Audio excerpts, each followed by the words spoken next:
नमस्कार, जय जोहार। साथियों, जागो पंच में आप सभी का हार्दिक स्वागत, अभिनंदन। साथियों, आज मैं बड़ा ही बेहतरीन मुद्दा आपके सामने लाया हूं, जिसे सुनकर आप हतप्रभ रह जाएंगे। साथियों, क्या आपने कभी सुना है कि मृत्यु भी मारी जा सकती है? यमदूत भी मारे जा सकते हैं, यमराज भी मारे जा सकते हैं। तो साथियों, आज का ये वीडियो इसी विषय पर केंद्रित है। आप देखेंगे कि एक मामूली ब्राह्मण के लिए ये तीनों के तीनों यानी यमदूत भी मारे गए, मृत्यु भी मारी गई और यमराज भी मारे गए, यानी यमराज भी काल के गाल में समा गए। तो साथियों, आज की कहानी बड़ी ही तार्किक, वैज्ञानिक एवं विश्लेषणात्मक तथ्यों पर आधारित है, क्योंकि यह कहानी सुनने के बाद मैं कुछ ऐसे तर्क करूंगा जो आपको सीधा सीधा पूरी की पूरी ये अंधविश्वास और पाखंड की कहानियों का पर्दाफाश करता वीडियो नजर आएगा। तो साथियों, सबसे पहले हम चलते हैं कहानी की ओर। वास्तव में कहानी क्या है, और उसके बाद मैं पूछूंगा एक एक सवाल और उनके उत्तर आपको देने हैं कमेंट बॉक्स में, क्योंकि जब तक आप तार्किक नहीं होंगे तब तक वास्तविक सीन समझ में नहीं आएगा कि आखिर मामला है क्या। तो साथियों, चलते हैं कहानी की ओर। ये कहानी शिव की है और मृत्यु की है, यमराज की है और यमदूतों की है और एक ब्राह्मण की है। तो साथियों, यहां पर गोदावरी का पावन तट था। गोदावरी के किनारे आप जानते होंगे ब्राह्मण ऐसी ही जगह रहा करते थे, और आज आपको शहरों में नजर आएंगे, आज आपको न्यायालय में नजर आएंगे, आज आपको ये सत्ता की भाग दौड़ के लिए नजर आएंगे। लेकिन पहले वाले जो ब्राह्मण थे वो नदी के किनारे किसी कुटिया में, किसी आश्रम में ही नजर आते थे। लेकिन छोड़िए, आज क्या हो रहा है हम इसको छोड़ते हैं, चलते हैं उस युग में जहां पर ऐसे ब्राह्मण हुआ करते थे। तो गोदावरी के पावन तट पर श्वेत नामक एक ब्राह्मण रहता था, जो शिव के अनन्य भक्त था और सदा शिव भक्ति में लीन रहता था। इतनी भक्ति में लीन रहता था कि उसे अपनी सुध-बुध नहीं रहती थी। उनकी आयु भी पूरी हो गई, उम्र उनकी पूरी हो चली थी, यानी अंतिम समय करीब था। और यमदूतों को तो आप जानते ही होंगे कि जब किसी की मृत्यु आती है तो यमराज जो है भेज देता है कि जाकर फला व्यक्ति को ले आओ, उसका टाइम पूरा हो गया। तो उनका टाइम पूरा हो गया था। किसका? श्वेत ब्राह्मण का। तो यमदूत लेने आए, लेकिन यमदूत श्वेत के घर में प्रवेश नहीं कर पाए। साथियों सोचिए, यमदूत आए और वो अंदर घुस ही नहीं पाए घर में, यानी चौकीदार वहां पर कोई मजबूत बैठा हुआ था। तब स्वयं मृत्यु देव आए और श्वेत के घर में प्रवेश कर गए। यानी जब यमदूत कुछ नहीं कर पाए तो मृत्युदेव खुद आए और श्वेत के घर में घुस गए। श्वेत की रक्षा भैरव बाबा कर रहे थे, और जिसकी भैरव बाबा सुरक्षा कर रहे हों उसका कोई क्या बिगाड़ सकता है? मृत्यु चीज ही क्या है। तो श्वेत आराम से निश्चिंत था, क्योंकि भैरव बाबा उसकी रक्षा कर रहे थे। भैरव बाबा ने मृत्यु देव से कहा कि वापस चले जाओ, लेकिन मृत्यु देव ने भैरव बाबा की बात नहीं मानी और श्वेत पर फंदा डाल दिया मृत्यु का, यानी अपना ले जाने वाला फंदा डाल दिया कि अब तो तू बच नहीं सकता। फिर क्या होता है?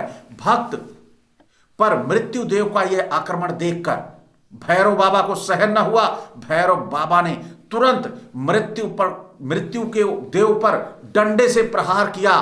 मृत्यु देव वहीं के वहीं ढेर हो गए, यानी मर गए। यानी जो मारने वाले थे, जो किसी को भी मार सकते हैं, वो बेचारे खुद मर गए, मृत्यु भी मर गई। ऐसी कहानी है ये। साथियों, कहानी आपको बड़ी मजेदार लग रही होगी। आइए आगे चलते हैं। इसके बाद भी देखिए, मृत्यु देव ही नहीं मरे, यमदूत ही नहीं मरे, अभी आगे और लोग भी मरेंगे। तो मृत्यु सुनकर यमराज आ गए। जब मृत्यु की खबर यमराज को मिलती है तो उन्हें भी गुस्सा लगता है और वो भागे भागे पहुंचते हैं कि किसकी इतनी मजाल कि मेरे ही मृत्यु को मार डाले। तो यमराज जब वहां आते हैं तो श्वेत पर यमदंड से प्रहार करते हैं। जो श्वेत ब्राह्मण था उस पर यमदंड का जो प्रहार करते हैं, वहां पर कार्तिकेय पहले से बैठे हुए थे, मौजूद थे। यानी सोचिए, भैरव बाबा बैठे, कार्तिकेय बैठे, अभी हो सकता है पता नहीं कितने छिपे हुए उस श्वेत ब्राह्मण के घर में बैठे हुए।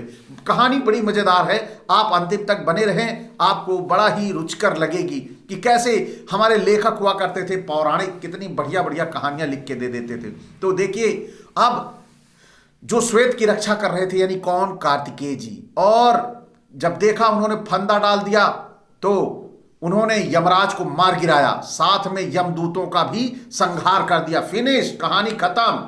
अब मृत्यु की सजा देने वाले यमराज की भी मृत्यु हो चुकी थी। साथियों, जो सबकी मृत्यु को, सबका मृत्यु का दंड दिया करते हैं, सबकी मृत्यु किया करते हैं, अब वो भी धराशायी है, वो भी खत्म हो गए। सृष्टि का कल्याण हो गया कि अब किसी की मृत्यु नहीं हुआ करेगी और सारा का मामला फिनिश हो गया। यह देखकर अब देखिए कहानी आगे कहां मोड़ ले रही है। यह देखकर यमराज के पिताजी वो भी विचलित हो गए। तो यमराज के पिताजी कौन हैं? यमराज के पिताजी हैं सूर्यदेव, साक्षात सूर्यदेव, जो आज आप देख रहे हैं। ये सूर्यदेव यमराज के, यमदेव के पिताजी हैं। इन्होंने विचलित हुए कि मेरे पुत्र को मार डाला गया। पुत्र को मरा देखकर सूर्य ने भगवान शिव की आराधना की, तपस्या की, और शिव प्रकट होते हैं। जब शिव प्रकट हो जाते हैं तो क्या होता है साथियों? शिव जी कहते हैं प्रसन्न होकर, क्योंकि इसीलिए उनको भोलेनाथ कहा गया। और उन्होंने ही सोचा कि ये मृत्यु, यमदूत, ये सारे मरे पड़े हैं। अब वो भोले थे, भोलेनाथ इसीलिए कहा गया। तो उन्होंने क्या किया, तुरंत कहा, जाकर अपने नंदी से कहा, जाओ गौतमी गंगा यानी गोदावरी का जल मंगवाया। बोला कि लाओ और मरे हुए लोगों पर छिड़को। और नंदी क्या करते हैं, तत्काल जाते हैं, क्योंकि सीन तो बगल का ही है, गोदावरी ज्यादा दूर नहीं थी, उसको गौतमी गंगा भी कहते हैं। तो जाता है नंदी और वहां से जल लाता है और सब पर छिड़कता है। मृत्यु, यमराज सारे उठकर खड़े हो जाते हैं। तो साथियों, आप सभी को यहां पर आश्चर्यचकित लगा होगा कि अगर हमें पता ही चल गया कि गोदावरी नदी का पानी छिड़कने से हमारे लोग जिंदा हो सकते हैं, यानी हमारे मरे हुए लोग, वो जो उम्र पूरी कर चुके हैं, क्योंकि यहां श्वेत ब्राह्मण भी अपनी उम्र पूरी कर चुका था और वह अपनी उम्र पूरी कर चुका था और मृत्यु को प्राप्त हो रहा था। उसके बाद यहां तो जो हमारी मृत्यु जैसे, जो सबकी मृत्यु करता है, यमदूत जो सबके मृत्यु का कारण ले जाने का वाहक है, और यमराज जो सबको मारने का दंड देते हैं, मृत्यु का दंड देते हैं, वो जब ऐसे हैं तो उन्हें वहां से ले जाना चाहिए, छिड़क देना चाहिए श्वेत ब्राह्मण पे भी, और भी जो लोग हमारे यहां मृत्यु को प्राप्त होते हैं, सबके ऊपर वही गोदावरी का जल छिड़का और सबको जीवित कर लिया। तो हमें क्या जरूरत थी? सारी कहानी पता लग गई है, लेकिन आज तक हमने किसी को जीवित नहीं किया। क्यों नहीं जीवित किया? क्या वो शिव और नंदी लेके आएंगे तभी जीवित होगा? सोचने वाली बात है। यही बातें तर्क की हैं, लेकिन कुछ सवाल हैं इस कहानी के लिए। अब मैं आपसे इस कहानी के सिलसिलेवार कुछ चीजों का सीन पर ध्यान दिलवाऊंगा। यानी, क्या मृत्यु को मारा जा सकता है? तो क्या मृत्यु कोई सत्ता है या पद है या कोई देवता है, कोई व्यक्ति है? मृत्यु है क्या? आज आप समझ सकते हो, कोई किसी चीज का न रहना, खत्म हो जाना, समाप्त हो जाना ही मृत्यु होता है। और जो समाप्त हो गया है उसकी भी मौत हो सकती है, उसकी भी मृत्यु हो सकती है। यह सोचने वाली बात है। यह आप कभी तर्क नहीं करेंगे, क्योंकि आपको आस्था और विश्वास के नाम पर इतना गुमराह किया गया है। फिर क्या मृत्यु मर गई, फिर यमराज आए और मारे गए, और फिर यमदूतों का भी संहार हुआ? यानी आपको क्या बताया गया? जो सबको मृत्यु का दंड दे रहा है, सबकी मृत्यु कर रहा है, वो भी चला गया, वो भी मर गया। जरा ठहरिए, सोचिए, यदि मृत्यु समाप्त हो गई होती तो क्या वास्तव में जब ये प्लान, ये चीजें यानी मृत्यु को समाप्त किया जा सकता है, यमराज को समाप्त किया जा सकता है, यमदूत को मारा जा सकता है, तो किसी ने ये आराधना तपस्या क्यों नहीं की कि इन सबको मार ही दिया जाए, ये झंझट ही खत्म हो जाए? क्या किसी ने ऐसा किया? जब एक बार मर गई थी तो वहां से वो फुर्सत करके निपटा लेते ना। तो अगर सूर्य अपने बच्चों को जिंदा करवा ले रहा है, सूर्य मृत्यु को जिंदा करवा ले रहा है, यमराज को जिंदा करवा ले रहा है, तो आप भी तपस्या कर कर मृत्यु को मरवा तो सकते हैं। लेकिन साथियों, अब यहां पर आपका तर्क और दिमाग फेल हो जाएगा, क्योंकि आप आस्था और विश्वास में फंसे हुए हैं। फिर आगे मैं यही सवाल करूंगा कि असली सीन क्या है, असली कहानी क्या है? ये जो कहानी बनी हुई है, पूरी की पूरी पौराणिक कथाएं लिखी गई हैं, इस कहानी का असली सीन क्या है? असली सीन है श्वेत ब्राह्मण। श्वेत ब्राह्मण था और कथा उसी के लिए स्पेशल लिखी गई थी क्योंकि वो ब्राह्मण था। ये कथा क्या बताती है? लेकिन प्रश्न ये है कि क्या यही कथा किसी शूद्र, स्त्री या दलित भक्त के लिए लिखी गई है? क्या ऐसी कहानी कोई इन सब के लिए लिखी गई है कि दलित भक्त रहा हो, शूद्र भक्त रहा हो, स्त्री भक्त रही हो, वहां पर उसके लिए मृत्यु को भी मार दिया गया हो, यमराज को भी मार दिया गया हो और यमदूतों को भी मार दिया गया हो? तो ऐसा आपने नहीं सुनी होगी। तो क्या उनकी भक्ति भी मृत्यु को रोक सकती है? क्या शूद्रों की भक्ति मृत्यु को रोक सकती है?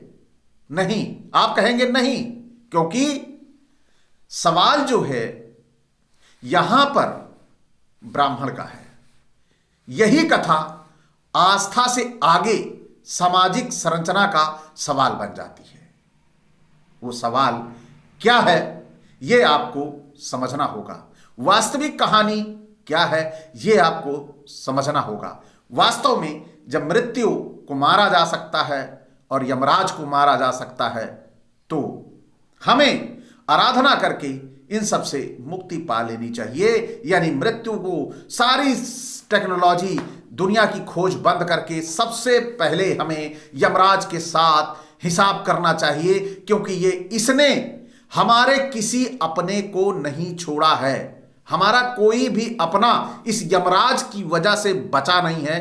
तो सबसे पहले हमें सारे अपने घर से सभी को तन मन धन से प्रयास करना चाहिए कि यमराज को निपटाओ और अपनों को बचाओ। साथियों, यही है कहानी का जागृति पैदा करने का मूल स्रोत। तो साथियों, क्या वास्तव में ऐसा किया जा सकता है? कमेंट करके जरूर बताइएगा।